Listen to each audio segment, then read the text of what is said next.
Baik, Assalamualaikum warahmatullahi wabarakatuh. Perkenalkan, nama saya Mega Tommy. Saya dari kampus STMK Bani Saleh.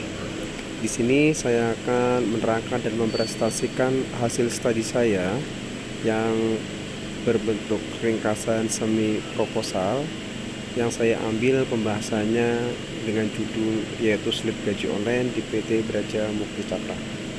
Pembahasan pertama yaitu bab 1 pendahuluan. Latar belakang. Teknologi dan informasi merupakan dua hal yang tidak dapat dipisahkan dalam perkembangannya.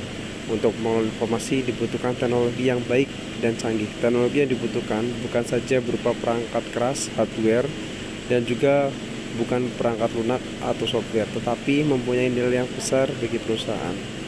Sebagaimana juga dibutuhkan oleh PT Braja Mukti Cakra sebagai salah satu perusahaan yang bergerak di bidang suku cadang. Selama ini, beberapa hal manajemen dan pengelolaan masih dilakukan secara manual, antara lain masalah penggajian karyawan. Dengan pengelolaan yang masih dilakukan secara manual, banyak terdapat kelemahan seperti pengolahan data gaji karyawan yang kurang cepat. Oke, tujuan penulisan di sini ada 3, yaitu untuk penulis, untuk sekolah, dan khususnya untuk perusahaan. Tujuan penulisan untuk mendapatkan sebuah jawaban dari permasalahan yang menjadi latar belakang di atas. Perlu adanya rumusan tujuan yang menerangkan hasil yang ingin dicapai setelah penelitian selesai dilakukan. Yang pertama, untuk penulis, menambah pengalaman serta mengembangkan ilmu yang dimiliki oleh penulis agar ilmu yang penulis miliki dapat bermanfaat. Yang kedua, sekolah, menerapkan ilmu yang telah didapatkan selama mengikuti kuliah di Tinggi Manajemen Informatika Komputer STMK Bani Saleh. Yang ketiga, membantu tugas kerja khususnya pada bagian penggajian karyawan PT Braja Mukti Cakra, serta sebagai pedoman mengembangkan penggajian karyawan tersebut. Batasan masalah. Dalam penulisan laporan kuliah kerja praktek ini, penulis membahas batasan masalah. Pembahasan pada bagian karyawan dilakukan oleh PT Braja Mukti Cakra. Teknik pengumpulan datanya yaitu wawancara, dilakukan untuk mengetahui masalah yang timbul. Terus yang kedua, observasi, analisis sistem, dan yang bab selanjutnya yaitu bab 2, tinjauan organisasi. Tinjauan organisasi, sejarah organisasi. PT Braja Mukti Cakra adalah perusahaan manufaktur suku cadang yang didirikan pada 24 Januari 1986 atas inisiatif bersama antara PT Krama Yuda 3 Brand Motor sebagai angkatan tunggal dan pemilik Mitsubishi Indonesia dan PT Bakrit Sanjaya, pabrik pengejaran logam pertama di Indonesia. Perusahaan ini memulai produksi komersialnya pada Juni 1987. Selanjut, struktur organisasi instansi. Di sini ada direktur, terus ada production and engineering, kemudian ada sales marketing, corporate planning, finance and accounting, dan human capital. Next, selanjutnya tugas dalam instansi. Di sini ada direktur, production engineering, memutuskan dan menentukan peraturan kebijakan tertinggi perusahaan. Production engineering mengoptimalkan hal-hal yang bisa meningkatkan kualitas. Terus ada QI dan QC, produksi, mengelola dan memeriksa kegiatan manajemen risiko, membantu pengaturan alur produksi dan memperbaiki kerusakan, serta melaporkan apabila terdapat potensi peningkatan proses produksi.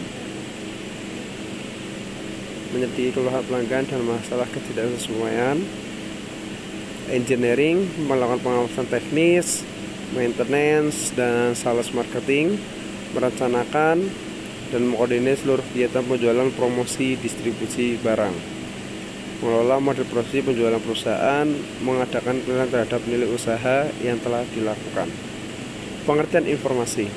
Informasi adalah sekumpulan data atau fakta yang telah diproses dan diolah sedemikian rupa sehingga menghasilkan sesuatu yang bisa dipahami dan memberikan manfaat bagi penerimanya. Istilah informasi berasal dari bahasa Prancis kuno information, yang mengambil dari bahasa Latin informare, yang artinya aktivitas dalam pengetahuan dikomunikasikan. Pengertian informasi beberapa ahli diantaranya yaitu Raymond M. Sneot, Junggianto HM, dan pengertian penggajian.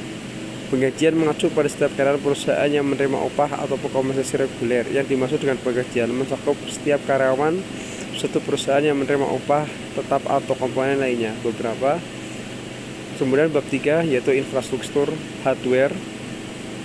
Hardware adalah segala perangkat atau komponen komputer sifatnya dapat dilihat dengan mata dan dapat disentuh secara langsung. Dengan kata lain, hardware adalah komponen yang memiliki bentuk yang nyata. Beberapa pakar IT menjelaskan definisi hardware diantaranya yaitu Alizaki. Terus yang kita gunakan hardware-nya yaitu pertama laptop, kemudian komputer, keyboard, mouse, CPU, dan printer. Software adalah perangkat lunak. Istilah ini digunakan untuk data yang telah diformat dan disimpan ke dalam media penyimpanan dalam bentuk digital. Berbagai macam program yang terinstall dalam perangkat komputer juga masuk dalam kategori software, termasuk juga sistem operasi yang digunakan pada komputer tersebut. Software yang digunakan yaitu Microsoft Word, kemudian Microsoft Excel, Microsoft PowerPoint, Exam, dan kemudian Network. Terima kasih, sekian dari saya. Akhirul kalam, wassalamualaikum warahmatullahi wabarakatuh.